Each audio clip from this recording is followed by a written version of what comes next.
Hey there, I've got an exciting video for you today. Do you want to see the most iconic mansion in the Denver area? I was invited by the Accelerated Schools in Denver to do a tour of the Fitzroy mansion, which has 25 rooms, 99 windows. It has over 11,000 square feet, 5 acres of land, and there are actually 3 structures on this property. So let's take a look around one of the most iconic mansions in the Denver area.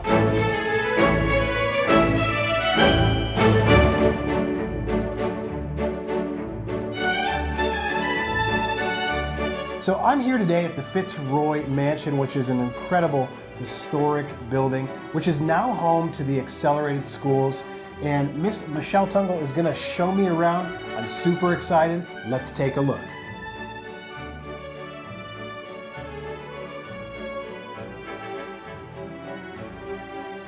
The mansion was completed in 1893 and was designed by Fuller and Wheeler, New York architects, and was built in the Richardsonian Romanesque style that was extremely popular on the East Coast.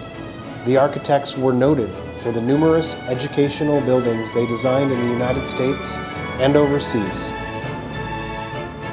First room you would see when you enter the home, this is the receiving room. So any guests coming to the home, this is the first room that they would probably be coming in and sitting. And you can kind of see the original built-in seating here in the back. So it seems like with these old mansions, they were built with kind of a lot of intent. So when you say receiving room, that's a thing we don't really have anymore. Very true. I sell a lot of houses. We don't really have receiving rooms. So can you kind of tell us about, maybe tell us about this concept about, you know, receiving people? Well, even at the time when this home was built in 1893, many people, you don't pick up a phone to call and say, I'm coming to see you. So you would have like a little calling card, and you would come and provide your calling card to whomever answered the door, maybe a maid or one of the servants, and then you'd probably just wait in here to see if you would be seen. I'm trying to see, there was a way that somebody would notice of whether, yes, they would see you. Was it like folding down a corner of a card and it was, yes, I'm willing to see them right now, and then you would be patiently waiting for them. Right. Or if it was like they return the card, or they would give you a card back, like, I'm not able to see you now, but I will come and visit you later, something along those lines. So they have little codes almost. So little codes, I think, somewhere in there, interestingly, so this is a big home, and there are other big homes in this neighborhood, some of them newer, some of them older, but this would have been a home that had servants, butlers, maids. Absolutely. Yes, okay. Absolutely. For sure. Okay, cool. Well, shall we continue? Let's do. All right, let's go. Constructed of red stone, the mansion is a large 3 floors, a full basement, a carriage house with running water. It also had several unusual features for a home in those days: an elevator, a central vacuum system, and an air cooling system for the first and second floors, as well as a refrigeration system in the basement for meat and other perishable items. First of all, I definitely want to talk about this fireplace and its weird color, but can you tell me about the room that we're in? I see a lot of books. So originally this would have been the library to the home. Each one of there are 13 fireplaces in this home. Each one of the fireplaces have a different tile, a different mantle design and woodwork, and each one have a different fireplace insert. This one's particularly interesting. If you look toward the back, it is a blacksmith background to it. And this one also has the original hook where they would have put like a little pot of water or something. So if they were having like a cigar or a cigarette, something like that, they would be able to put it out here. Okay. All right, so tell me a little bit about, I've been in several historic homes, and I always see this kind of bizarre green color. Can you tell us a little bit about where that might have come from? Honestly, I'm not sure where the green came from. Originally, this entire building was not painted white on the inside. I do know that later on, and once we were kind of changing some of the light fixtures, some of the rooms, or many of the rooms originally were this olive green color, which would make sense because when this home was built, they did not have electricity at that time. So kind of an olive green wall would hide the smoke from any of the oil lamps and things like that that were on. Okay. And All actually right, up that on makes third sense. floor, we have an area that you can actually see the original green paint. Okay. So, but each one of the Wow. rooms in the fireplaces actually do have a different type of tile or different color. Okay. Yeah, so we'll have to take a look at these because you can't see it from there. This is inside of the fireplace right here? I think this scene is pretty much a blacksmithing Okay. scene. This room would have been the library, so many times, like if after a dinner or a gathering, the men would come in here and maybe have a cigar, a cigarette. No alcohol because this was a dry county at the time. Okay. But this would have been kind of more that masculine feel to the room. Well, one thing I'm noticing is the clear lack of safety. These guys are almost naked and they are probably working around a lot of hot heat, metal and fire. So it doesn't seem like must have been a lack of regulation back then, because that definitely wouldn't be allowed now. Right, but maybe more of a biblical reference somewhere in there, because Henry White Warren was a bishop with the Methodist Church. Yes. Could be possibly kind of a biblical reference. So this is John Wesley Iliff. Never lived in this home, but he was a cattle baron. He was originally married to a lady named Sarah Elizabeth, and they had one child, William Stewart. Unfortunately, she passed away shortly after William was born. He came out here, left the baby with his in-laws, and he came out here to try and make a name for himself, and he was a cattle baron. When he was out here, he met Elizabeth Sarah, ironic that his first and second wife had opposite names. They met and fell in love. They originally lived in Cheyenne, Wyoming, and then later moved to Denver. There they had 3 children. They had Edna, they had Louise, and they had another little boy named John. Unfortunately, the baby John did not make it past the first year of life. As they were living here in Denver, he was a cattle baron. Unfortunately, he died due to gallbladder complications from drinking the water off of the plains. Oh. She was an amazing, astute businesswoman and continued to run the business after her husband had passed away. And then at that point in time, kept the business running, raising the 3 children. And at a later point, she met Henry White Warren, who was a bishop with the Methodist Church. They met and fell in love. He was also a widower. And then they lived here in the University Park neighborhood. And then later at one point, they actually built this home, Fitzroy Place, that she named after Fitzroy, Canada, where she is originally from. Mrs. Warren used the family wealth to fulfill her deceased husband's wishes. The endowment of 2 educational institutions, a vocational facility to provide education in the mechanical arts, and the other dedicated to educating men interested in training for the Methodist ministry. The latter became the Iliff School of Theology, which still stands today. Okay, so we're inside the bathroom, and Michelle pointed out that there is A call button. a call button. Why the heck is there a call button in a bathroom, Michelle? So if you needed help or assistance, or for the servants to come and assist you, there's a handful of rooms throughout the building, many of the bedrooms, that would have a call button on here that would lead to like a set of bells, which I believe would be kind of close to the servants' hall, that we will see, that would let you know that somebody needed your assistance. So it would let them know where to go. What would they need assistance for in the bathroom? Maybe towels, maybe some more water, maybe assistance getting in and out. Okay. Maybe this is a silly question. Was there running water in 1893?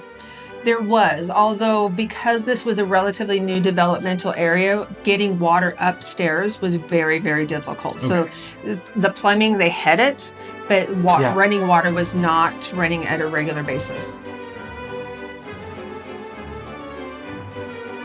So we're in this incredible bathroom. I noticed is this radiator here. Now, radiators are purely functional.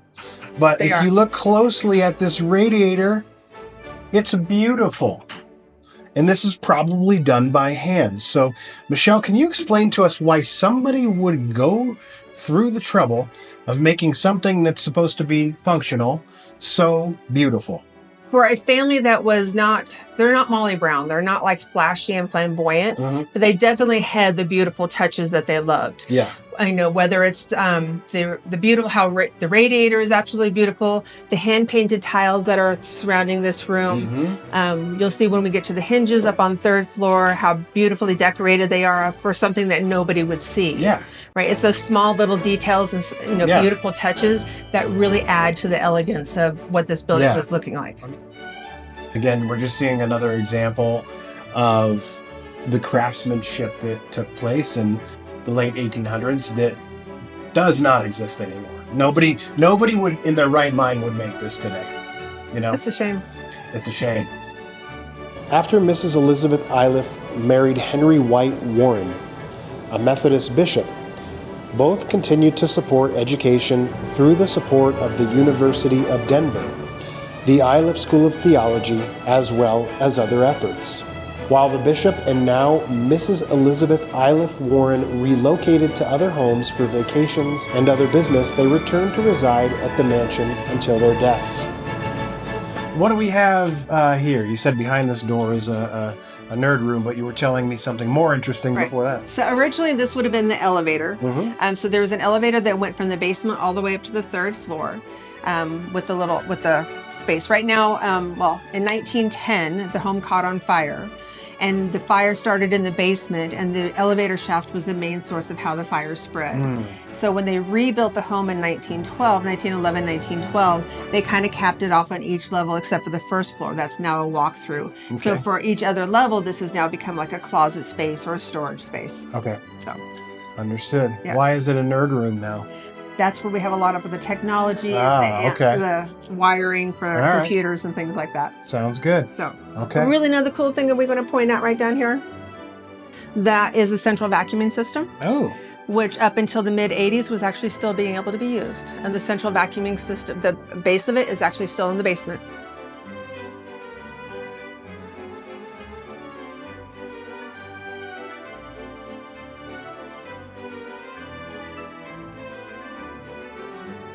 Now, what room is this that we're in? We call this the grand room, and for the school we use it for a lot of fundraisers. We use it for whole school meetings, so we just use it for like multi-purpose things for the school. Originally, when this was a home, this half would have been a bedroom. So you can kind of see a little dividing way here within the ceiling. You can see a little difference junction on here where the wood is on the floor. So this would have been one of the bedrooms that happened up here. One of the people who stayed in this room would be one that shared that bathroom that we just saw over there. Notice that this space over here would have been like the closet for them. And then they all the bedrooms had a fireplace since the radiating heat was not always available. And so. Okay, and would would this be like the equivalent of today's master bedroom? This was not the master. And believe in 1893, or at least for this family here, the master bedroom was actually 2 separate. The lady of the house had her room. The master of the house had his room, and I'll show you, they actually had a connecting door. Okay, and this is quite a big room this for is not a nice being size. a master bedroom. Exactly. This is And I would think he had children, she had children, they had, they probably had more than one person. Would this be, there would be more than one person in this room? Possibly. Yeah. And actually the next room that I'm going to show you, it definitely had more than one person because there's some built-in seating around the fireplace. Okay, let's take a look at the next room. All right. All right.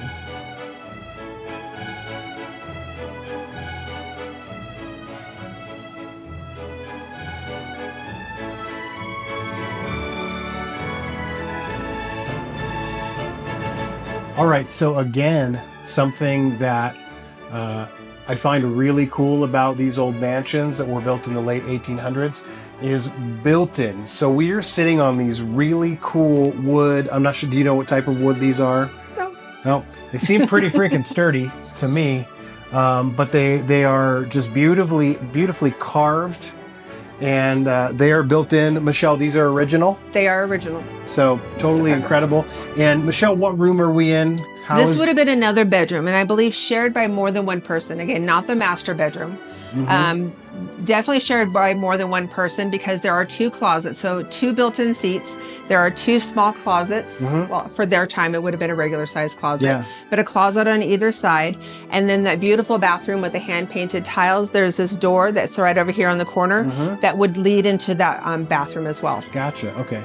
Now, that's something I think is fun to address. Yes. These are these would be considered small closets now. For now, yeah. Yeah, so and they would be an average size closet in 1893? Absolutely, average size considering. And there are other closets that will show you that there's some drawers inside and usually hooks along the back side of it. So obviously they didn't have quite the wardrobe selection that we probably do. Right, but I bet you their clothes lasted a lot longer. I bet that is very true. You couldn't go to Target and buy something for one season. Very true. It was kind of like, and you know, I mean, I imagine, and I don't know if this is getting too deep, but were a lot of the clothes perhaps custom made or at least bespoke? Definitely custom made for men, especially for this family as well.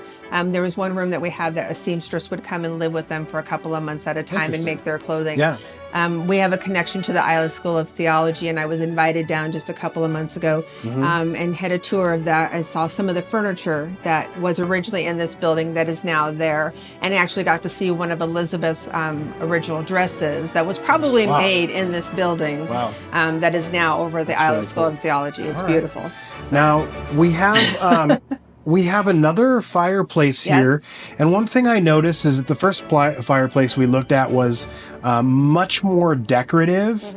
Is this any kind of indication of maybe downstairs they were showing off a little bit more? Probably more like, because this second floor is where the family is going to live and sleep. Downstairs where they're going to do more entertaining. Yeah. So, and a little bit bigger probably, since this was a bedroom and they're using it for a source of heat. Yeah. And as you probably can see from the posters and stuff they have going on, not using this as a bedroom anymore. Yeah, what is it used for now? This is actually Debbie's classroom. So it's primarily middle school classroom, also an English classroom for some of our high school students. All right, very good.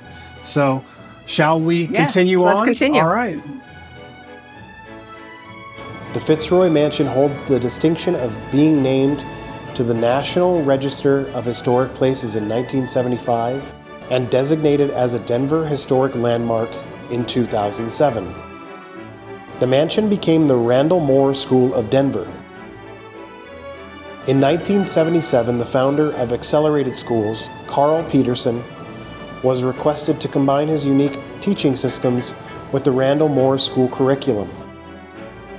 The incorporation of this successful teaching method resulted in changing the name to Accelerated Schools in 1984 to more appropriately reflect its goals.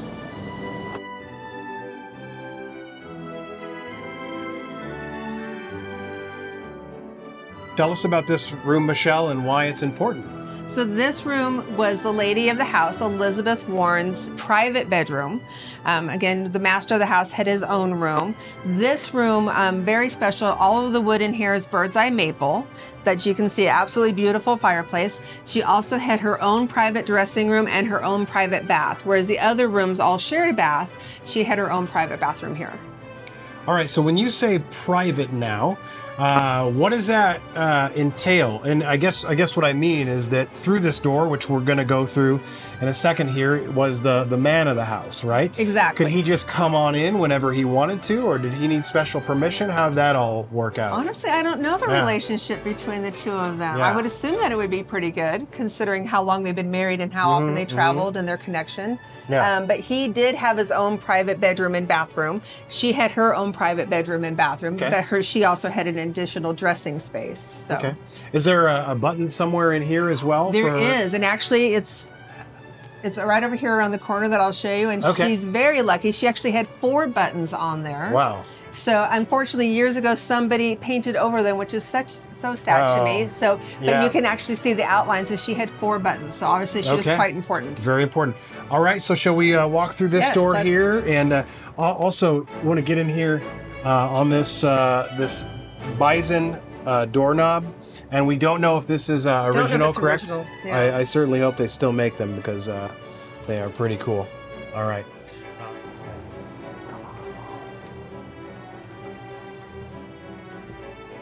He also has the bird's eye maple around the edge of his fireplace as well.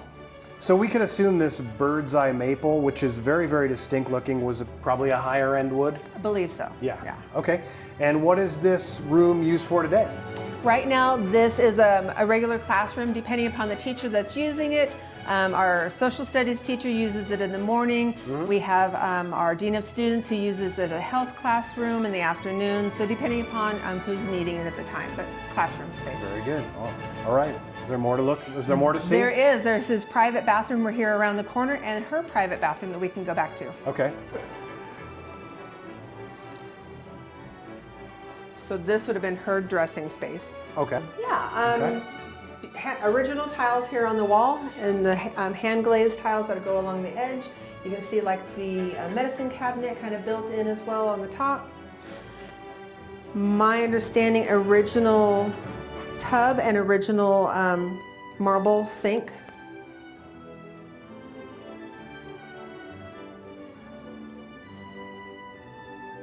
This was the original dressing room for the lady of the house, Elizabeth. So between her bedroom and between her bathroom, she had this extra little sitting space for like a dressing room.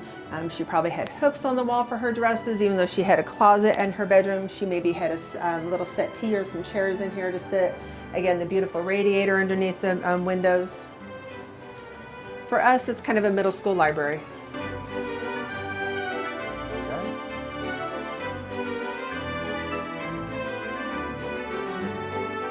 Okay, Michelle, tell us a little bit about this room we're in, what it is used for now, and what it was used for in the past. Pretty much everything on third floor, as far as the larger space goes, was bedrooms for the staff that lived here, for the servants that lived here. How many, do you have an estimate or a guess as to how many staff a house of this size would have? Oh my gosh, I would think they would have to have, I know they had a gardener, I know they had somebody just for the fireplaces, I know they had at least 4 maids. So I would say probably 7 or 8, maybe a little bit more. Yeah. So at least 2 or 3, a handful of people would be sharing this room and then the other rooms that they have as well. As you can see, like we in here, this right now we're using as our kitchen. And we have a cooking class that happens on Tuesdays and Thursdays. Quite popular with the kids, and the staff loves it too because we also get snacks from the kids that cook. Yeah, that's great. So we've like adapted this little closet. You can see the hooks up on the top, which was a closet at one time, which is now our little sink area. So yeah, for us it's a kitchen for a cooking class. For them it was a bedroom at the time. That's great. And back in the day, were these jobs, these servant jobs, were they good jobs? Were they not so good jobs? Like, what was the situation? I think they were good jobs, and from what I've heard, we've actually had people who have come back who used to work for the family, and they've come back to visit and to kind of reminisce about like being here. And they said that they were always treated very well, and that they were treated more like family, even though they had a job to do, but they weren't like it wasn't a bad job, right? So that they felt like they were treated. They weren't like mistreated. It wasn't like Cinderella. Or exactly. No, nothing like Cinderella. No. Right. Okay. So originally this would have been one of the closets for the people who lived up here in this bedroom. As you can see, many of the closets, they didn't have like a large bar and hangers like what we do. All of them would have some type of hooks where they would hang their clothes. So we've adapted this into a sink for us, but the hook's still there, good for holding up brushes and things like that. Sure is. Awesome.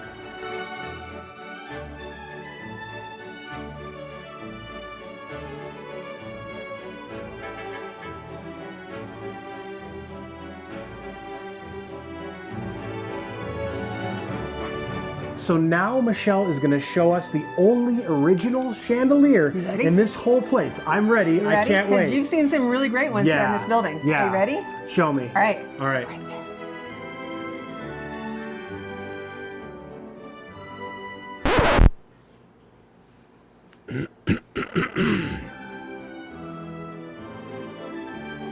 I know.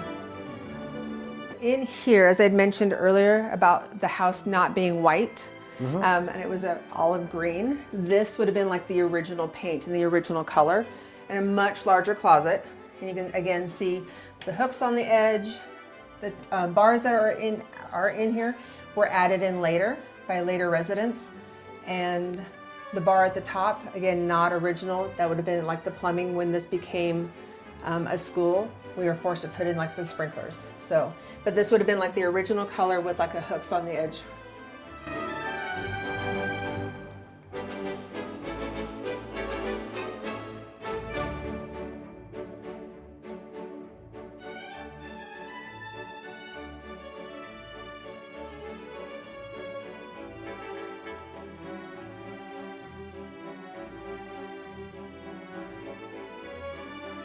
Okay, so now we are on the 3rd floor of this home, Michelle, correct? And you said most likely this would be the servants' quarters. Correct. So we're in another servants' room. How many servants do you think would have a room of this size? Would be occupying a room? I of would this say size? at least 2. At least 2? There's another, the first room we were in, definitely a little bit bigger.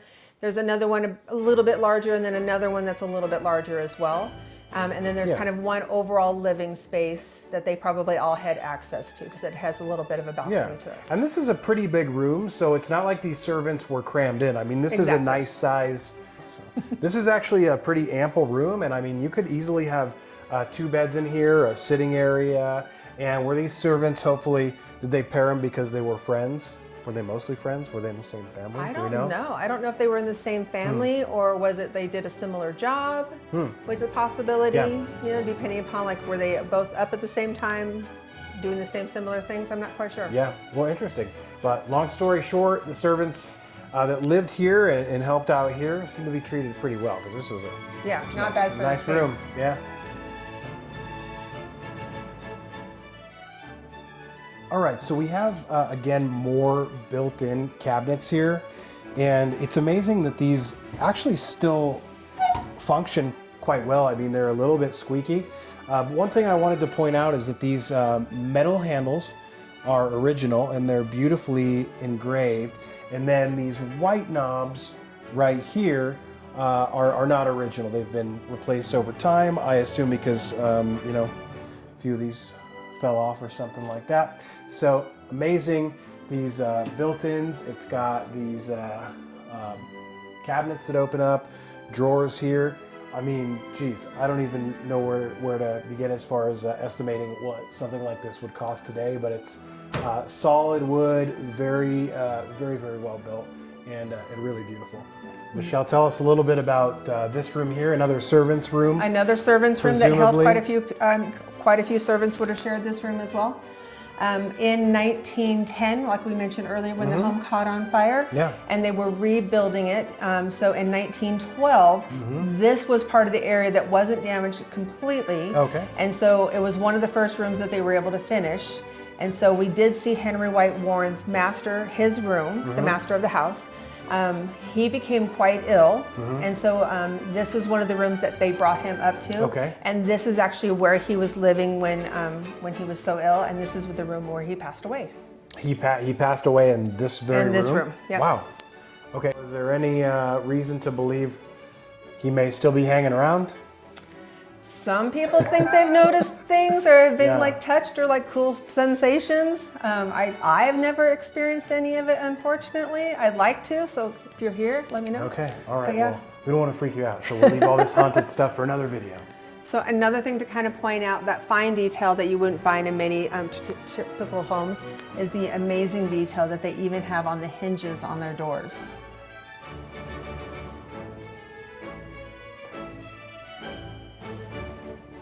That's crazy. And this is even on 3rd floor where it was primarily servants. That's wild.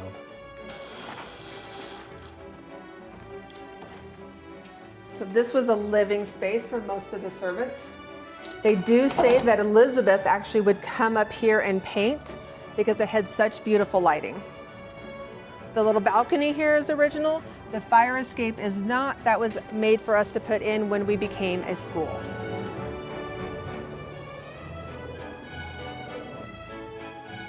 But I noticed here you've got 3 different shades of shingles. Yes. Can you tell me about that? Absolutely, I can. Okay. So the darker ones on the top and that you can see are some of the original that have been painted over the years. Okay. The orange ones are part of the same set that have just been damaged over the years. The newer shingles here were new last summer. We had a brand new roof that were put on last summer, and the roofing company actually repaired because of the flashing that had to go up underneath. They had to put on new shingles to kind of make sure that it was a good fit. Yep. So we have also been so lucky and so blessed that that we worked with Historic Denver, and we just received a new grant. Wonderful. That they're going to be starting on this spring, this summer, and that's going to be putting a sprinkler system in our attic. It's going to be repairing our portico that's kind of separating from the building, and it's going to be replacing and fixing a lot of these dormers that we have across the building. Great. See this again, just decorative stuff from, you know, head to toe, I guess, from foundation to roof in this case. And if you look at the peaks of the roof, the green patina is copper.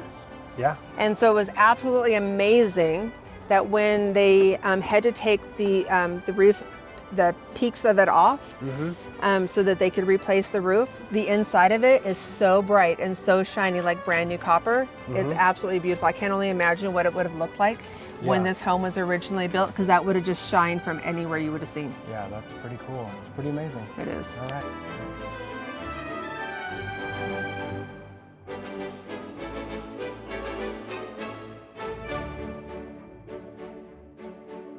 So yeah, the last grant that we got took care of these, the stones, and then all of our chimneys that were falling apart.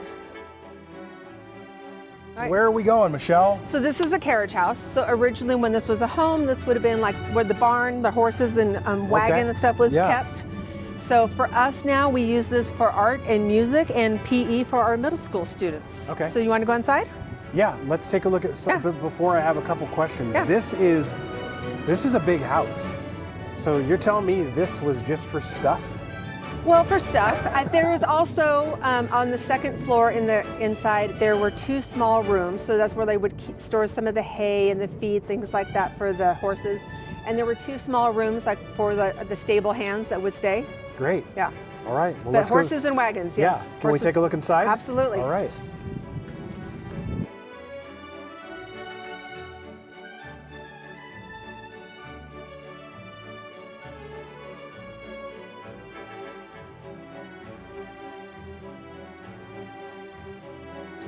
Now, we're inside the carriage house, and the first thing I noticed is that this doesn't look anything like the rest of the property. So, can you tell us a little bit about what happened here? Yeah, so originally this would have been carriage house, wagons would have been kept in here. This for us is now art and music. So we do music in here on Mondays and Wednesdays. So we have the guitars, we have ukuleles, we have percussion. And then it's art on Tuesdays and Thursdays, so you can see all of some of the artwork that the kids are doing. The tack room is now the art room supply for all the papers and glue and supplies that they need. What is a tack room? Is that where a tack room would originally that would have been like where they would have kept the horseshoes, they kept the materials, the blankets that they'd put on the horse, the reins, things like that. All right, great. And then, do you know what condition was this in when it was acquired by the school? Was there like dirt floors in here? Though when it was acquired, when I started here in 2012, it was pretty much similar flooring in here. I know we fixed up a lot of this. We had to that right there would have been originally kind of the wagon, the doors. You can kind of see where it's separate, the wood separate from it would have been like what we know as barn doors, big barn doors. Yeah. I do know that the other side that I'll show you in just a minute was a sloped floor, because that's the stalls where the horses were kept. And so that had sloped cement floors in there so that they could hose things down and kind of run it down, and which we had later finished off so we can kind of create it into, at one point we used it as the classroom, later on we're using it more as like a PE room. Yeah, very cool. All right, thanks for showing me. Shall we continue on? Let's go look in there. All right. All right, so we are in haunted. Now, so we are in the carriage house. Now, this is the section you said the stables were in this section here? Yes, these were the stalls. So each one of the stalls, each one of the windows here, there was this individual stall for each one of the horses. Obviously, the horses that were here were lucky because they got 2 windows. Ah, and awesome. And I noticed there's a pool table and a ping pong table, and I understand that this might be the only carriage house in the world that has both a pool table and a ping pong table. Yeah. What's important about that? Nothing. Oh, it's fun. It's fun, I guess. Fun. Yeah. So we've changed the carriage house into kind of a PE room. PE for our school is not dressing out and we're playing soccer, or dressing out and we're doing basketball. PE is just making sure our kids are staying off their phones and keeping them active. Gotcha. So for us in here, we have ping pong table, we have a pool table, we have Wii Fit, Wii Sport, some workout equipment. So it's just keeping kids kind of moving. So I have a kind thought. of a fun. What about installing a 9-hole disc golf course? Ooh, in the yard? Yeah. Okay. That'd be easy. I'll get Craig right on it. Yeah. All right. We're in the basement, which is very dark and creepy.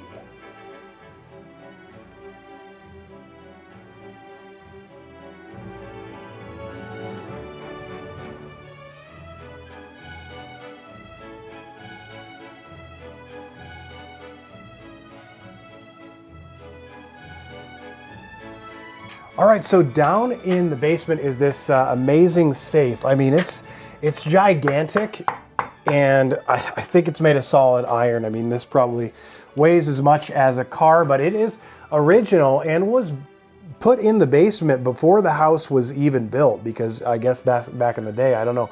I don't even know how today you would get this thing down here or up. It's definitely gonna live here forever and ever, but it's really cool. Looks like it was made by Diebold Safe and Lock Company in Canton, Ohio. Ohio? Yeah. Yeah. And here it's been since 1893. Pretty amazing.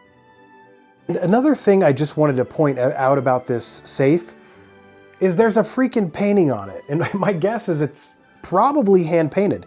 And there's absolutely no reason for that. At least we think so in our time, but it's actually a pretty beautiful painting of what looks to maybe be Scotland or somewhere not in the US. There's like a castle here. There's some boats in a river or something. So really amazing. Again, the attention to detail on these old homes is just incredible. I mean, again, in today's era, we focus so much on function, which is a good thing, but they would just beautify almost every little thing, and I think it's really amazing. So this house here was actually the first structure built on this property here, and that is because this is where the builders lived. This became the caretaker's house, but prior to construction on the mansion being constructed, the people who built it needed a place to live. So this is probably older than the mansion by, maybe 3 to 5 years or so. I don't know how long construction took in those days, but obviously these guys weren't going to lug tools back and forth to build a 25-room mansion. It probably took years. So this brown shingle building behind me was the first thing built on this land.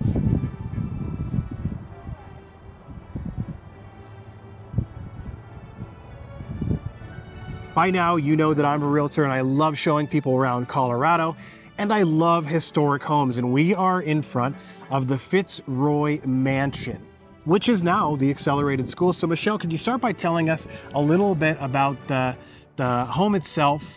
It's not a home now, but can you tell us a little bit about the mansion itself? When it was built, who designed it, who lived in it, just the basics and what's so special about this home. Yeah, it was built in 1893 for the Iliff Warren family. So Elizabeth Iliff and Henry White Warren, who is a bishop with the Methodist Church. So they built this home, lived here with their families. They never had children together, but they lived here. Louise Iliff, the daughter was the last family member to live here. When she passed away, she willed it to the Iliff School of Theology, which was named after her father and Elizabeth's first husband. They were with DU. Unfortunately, struggling at that time, they sold it to the Randall Moore School, which is a school who's doing very similar things to what we're doing now. They started in 1920 around the Cheeseman Park neighborhood area. They were looking to expand, so they bought it from the Iliff School of Theology for about $68,000, Wow. which is crazy for the entire property. The entire property. At that point, even these houses weren't here, so it's kind of crazy.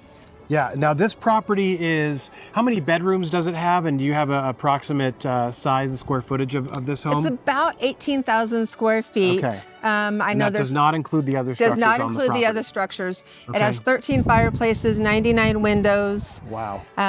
It's an amazing place. Okay. Cool. And so there are a total of 3 structures on this property. They're actually all quite big. But what's more important is what is this place now? We see a sign here that says Accelerated Schools. So can you tell us about that and what's the mission here? So we are a small private school. We're certified K-12, but currently servicing 5th through 12th grade students. We individualize the curriculum for our students so they get to learn at their level and their pace. We have students some of them are on the spectrum. We have some students who are gifted and talented. We have students who are playing sports and just really need a flexible schedule. So our program here allows kids to work as quickly or as slowly through the program as what they need, which is absolutely amazing. That's really awesome. Yeah. Well, Michelle, thanks so much for showing me around today. I definitely got my fix on the historic home, and support the Accelerated School. It's awesome. Michelle is awesome. Thank you so much. Thank you so much. You're welcome to come back anytime. All right, I will.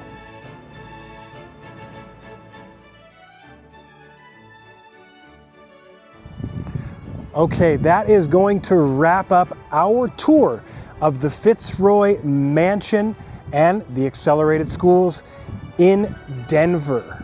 Now, thank you so much to the Accelerated Schools for inviting me down to tour this absolutely spectacular property. I love historic homes. I love the history of Denver, and it was such an honor to come down and to make this video for the Accelerated Schools in Denver. So please give them a follow. Now, if you love historic homes and you enjoyed this video, I would be honored if you gave it a thumbs up. And I would love it if you subscribe to my channel and be sure to hit that notification bell so that you're alerted every time I come out with new content. Now, I love making content like this and showing people awesome historic homes like this one. I love showing people around the great state of Colorado. But what's important to me is helping people find their best quality of life through real estate. So if you want to buy, sell, or invest in the beautiful state of Colorado, my information is going to be at the end of this video as well as in the description. And I will also include a link to the Accelerated Schools there. I'm Daryl Vaughn, your Quality of Life Realtor, and I'll see you in the next video.